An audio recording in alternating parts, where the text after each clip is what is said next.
오늘 외신은 7개? 7개입니다. 오늘 외신도 트럼프 얘기부터 시작을 해야 될 것 같습니다. 오늘 CNN이 보도했는데 이미 벌써 오늘 얘기가 아니죠. 며칠 지났지. 트럼프가 새로운 비서실장을 임명을 했습니다. 근데 최초로 여성 비서실장을 임명을 했어요. 누굽니까? 수지 와일스. 그래서 지금 미국에서 수지 와일스에 대한 기사가 많이 나오고 있어요.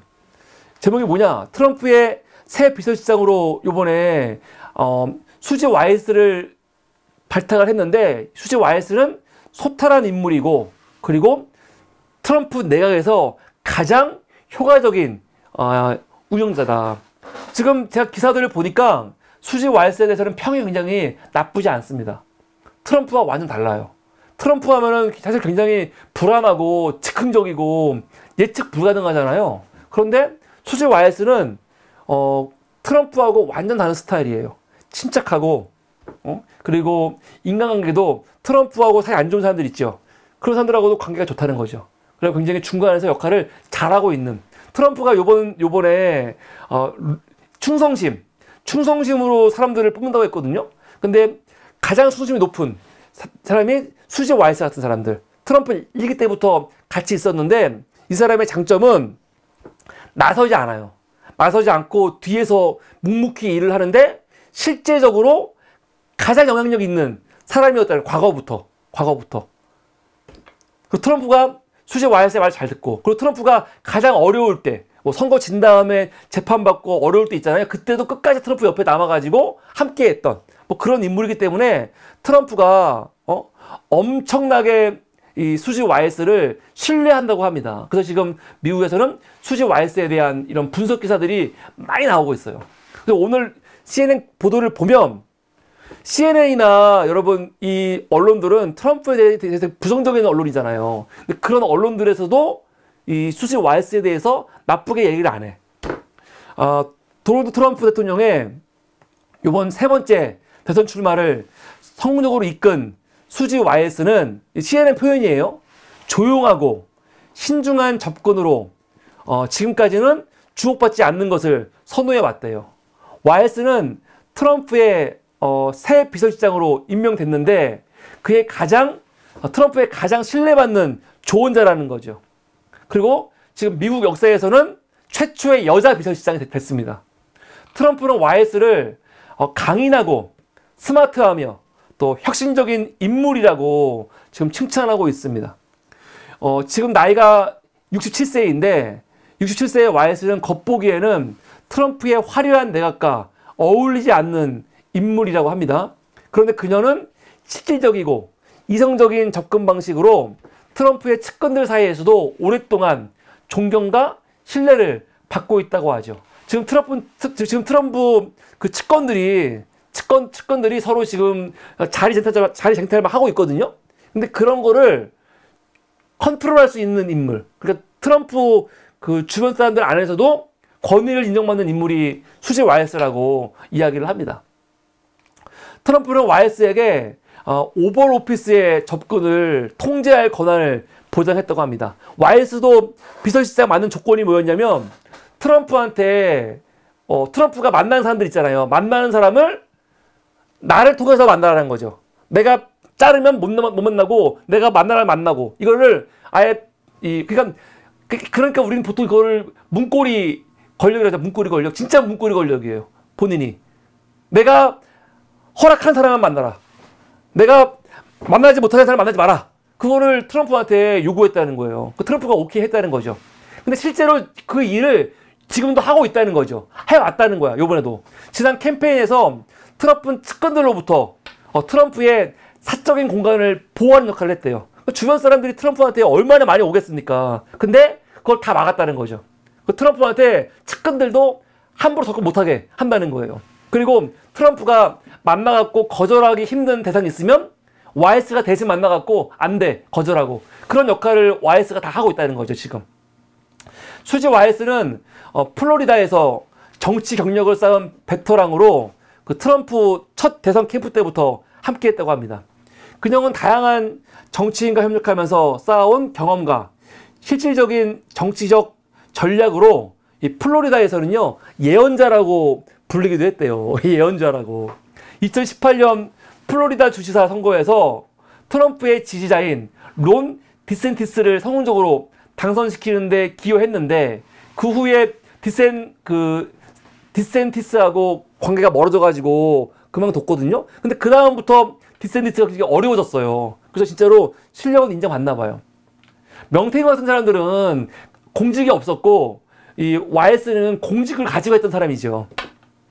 그러나 2024년 대선을 앞두고 트럼프가 다시 그녀를 캠프로 데리고 오면서 이번 선거 같은 거를 다 이끌었다고 합니다. 그래서 굉장히 트럼프한테 신뢰받고 있는 엄청난 인물이라고 표현을 해요.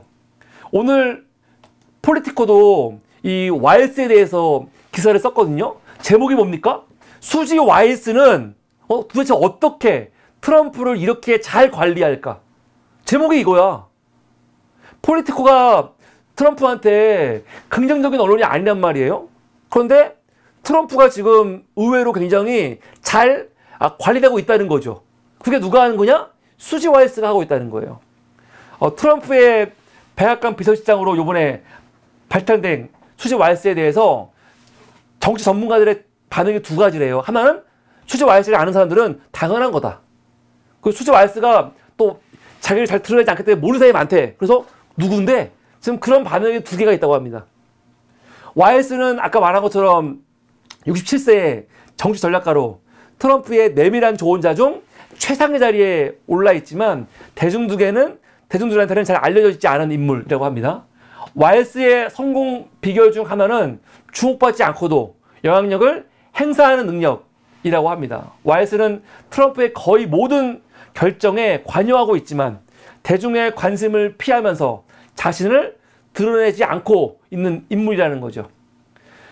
그녀가 젊은 이런 것들은 그러면서 이제 이 폴리티코는 이 수지 와일스의 이 가정 환경도 조명을 해요. 그녀가 젊은 시절 경험한 가정 환경도 현재의 이런 스타일에 영향을 미쳤대요. 와일스의 아버지 패트 서머럴은 유명한 스포츠 방송인이래요. 미국에서 굉장히 유명한 사람인가요? 스포츠 방송인으로.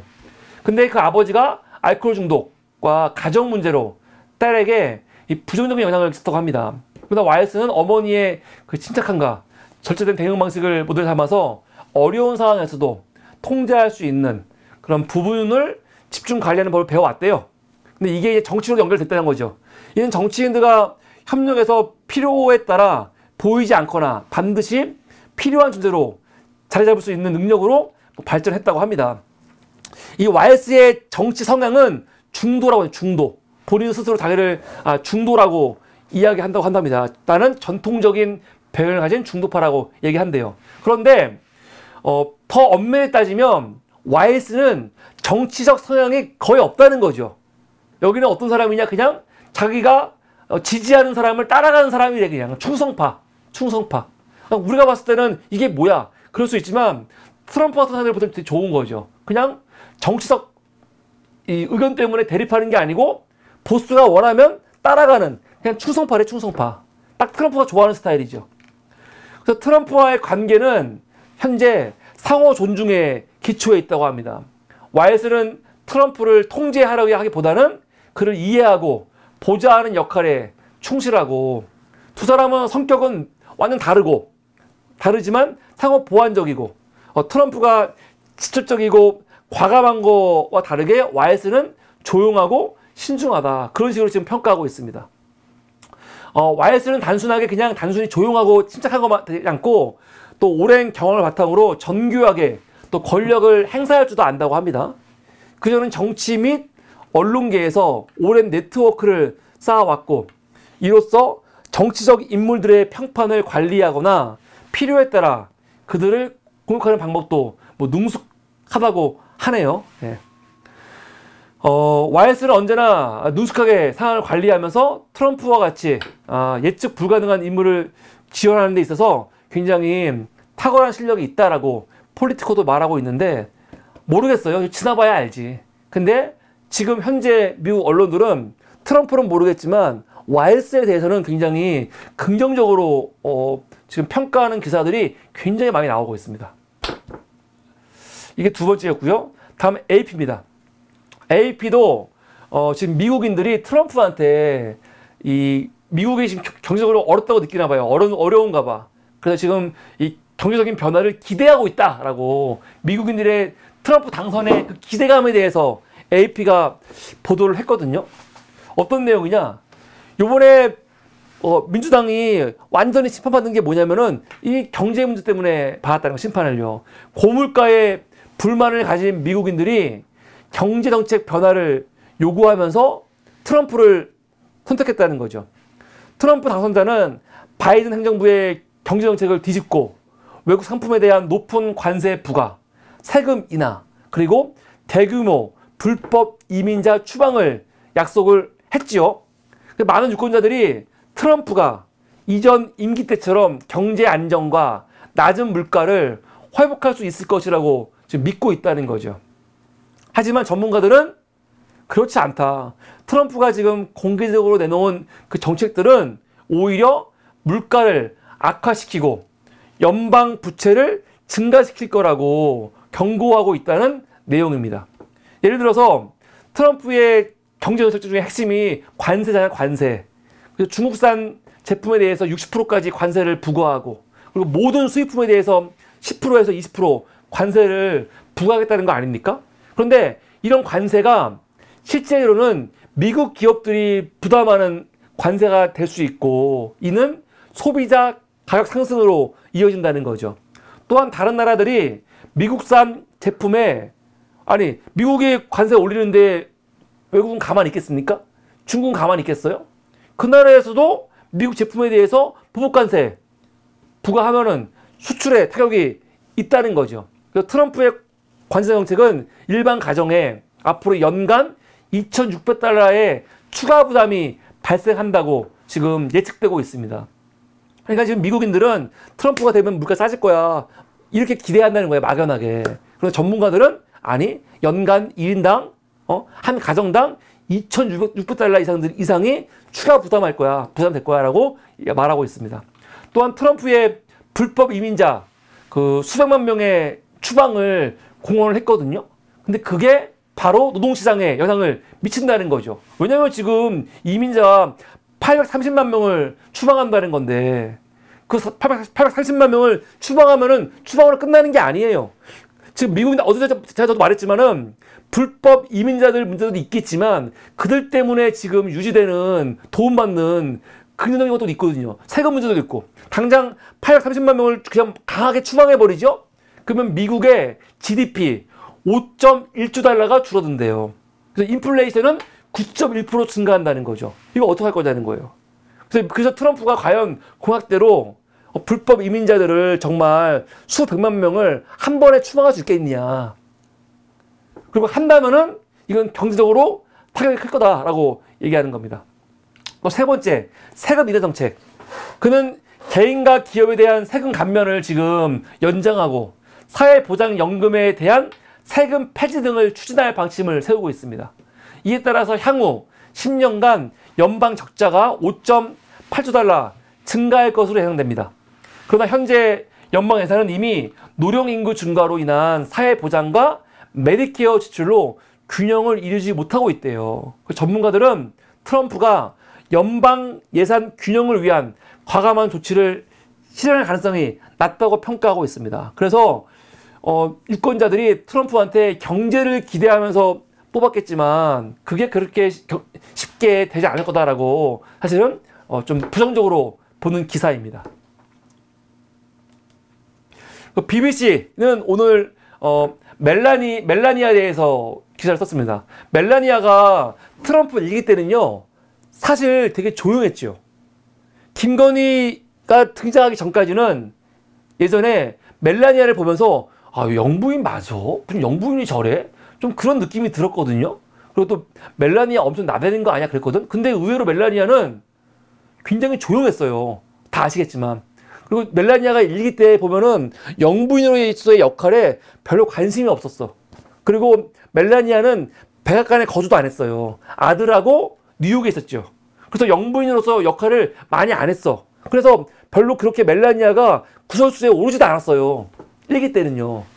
저는 그때 이거를 멜라니아의 행동을 보면서 이거에 대해서 뭐 긍정 부정도 안 했지만 지금 김건희가 하고 있는 거에 비하면 멜라니아는 일기 때 너무 잘한 것 같아, 진짜. 지금 김건희가 이렇게 나다니는 거 보면은 멜라니아가 그때 얼마나 겸손하게 했는지 지금 보니까 그런 생각이 들어요. 그런데 이기 때 멜라니아는 그러지 않을 거라는 거죠.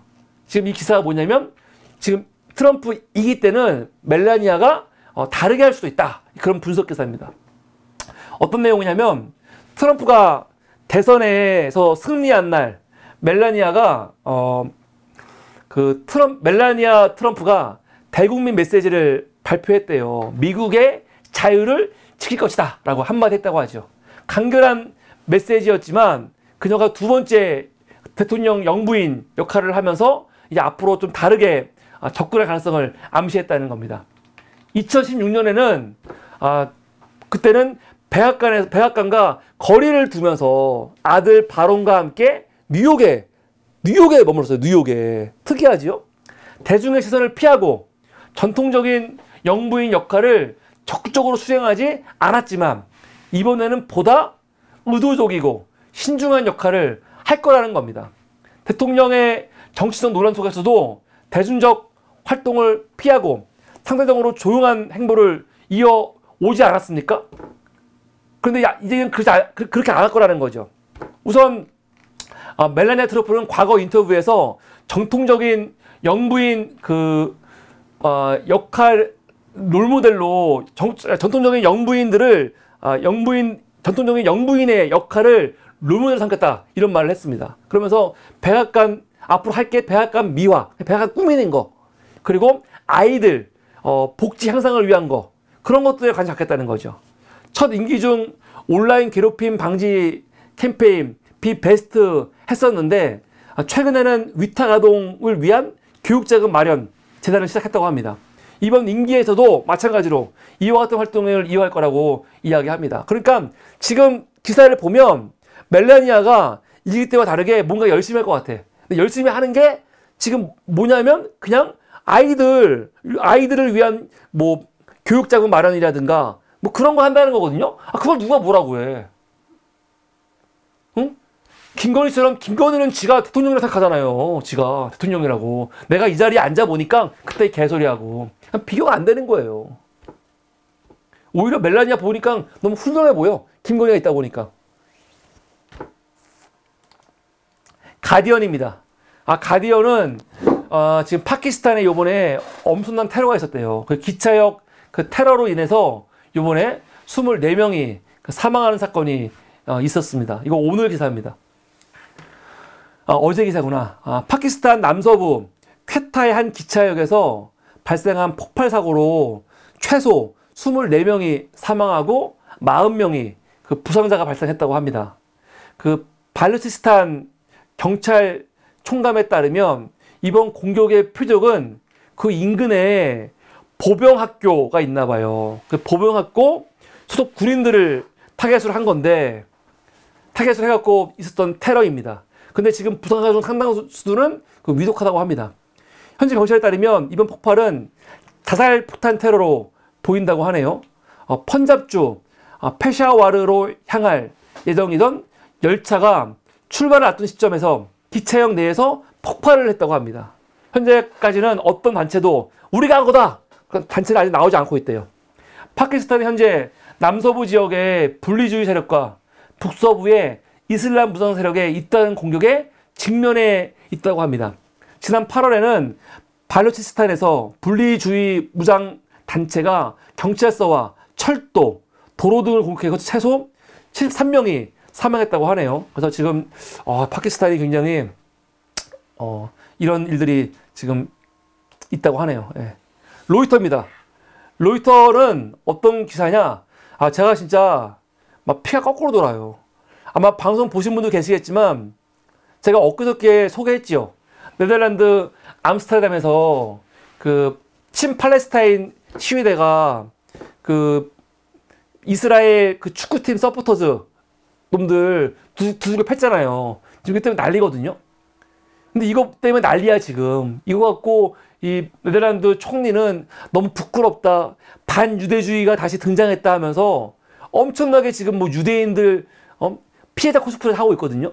지금 이스라엘에서도 네타냐후 같은 사람들 항공기 보내가지고 뭐 구조한다느니 유럽에서 반유대주의가 또 막 기생한다느니 하면서 모든 언론들이 지금 유대인들에 대한 또 반유대주의가 나와갖고 이거 위험하다, 문제 있다, 지금 유럽에서 막 또 유대인을 박해한다, 그런 식으로 프레임 만들고 있거든요.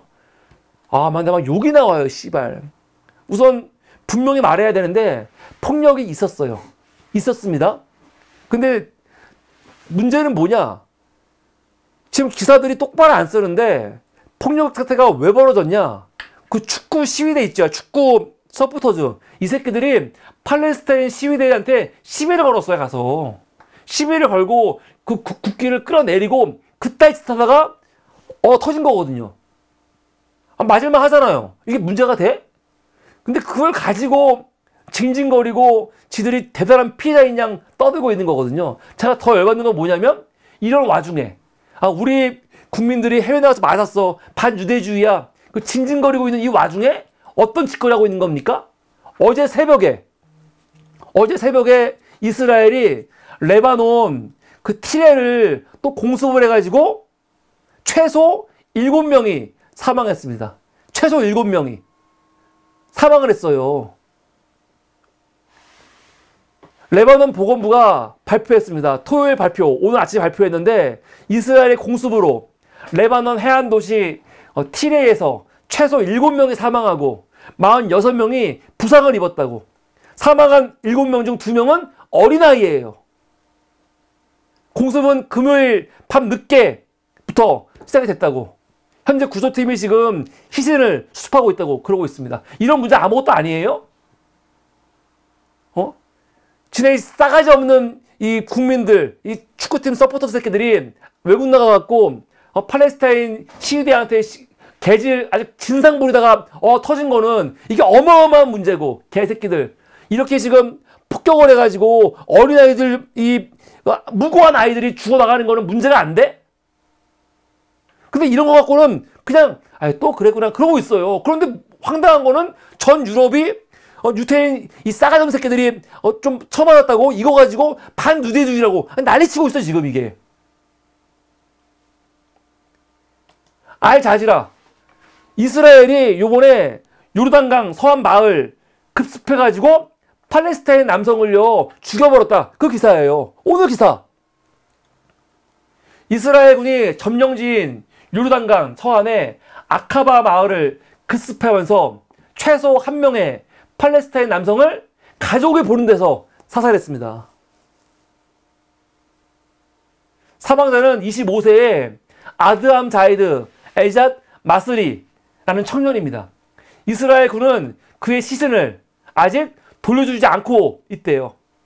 팔레스타인 언론 와파에 따르면 이스라엘 군은 아카바에서 그의 가족집을 포위한 뒤 그를 사살했으며, 이 과정에서 50세 팔레스타인 남성이 총상을 입어 중태로 병원으로 이송되었습니다. 또 다른 49세 남성은 타박상을 입었습니다. 아마 가족들이 아닐까 생각이 들어요. 가족들이 아닐까. 팔레스타인 수감자 협회의 카발 바니 5대 지부장은 이스라엘의 이번 급습 중 2명의 다른 팔레스타인 남성을 체포됐다고 또 밝혔습니다. 이스라엘군은 동쪽 검문소에서 차량과 블루저를 동반해 여러 가정을 포위하고 체포작전을 진행했으며, 이 과정에서 마을 내 무장 충돌이 발생했대요. 최근 요르단강 서안 지역에서의 폭사태가 크게 증가하고 있다는 거죠. 이러면서 그냥 무참하게 막 죽여요. 그냥 잡아가는 게 아니고. 이런 짓을 지금 매일매일 하고 있으면서 시발 암스테르담에서 자기네 국민 좀 진상짓거리 하다가 처맞은 게 이게 대단한 거야? 기가 막힌다니까요 지금. 우리나라 언론도 그렇고 다 지금 완전히 반유대주의가 등장했다고 하면서 막 호들갑을 떨어요. 뭐가 반유대주의야. 이스라엘들이 이렇게 비호감 짓을 하는데 해외 나가갖고 당연히 비호감이죠. 당연한 거 아니야? 열받는다니까요 진짜. 이게 오늘 사보리가 준비한 외신은 여기까지입니다. 이게 오늘 2부 방송이었습니다.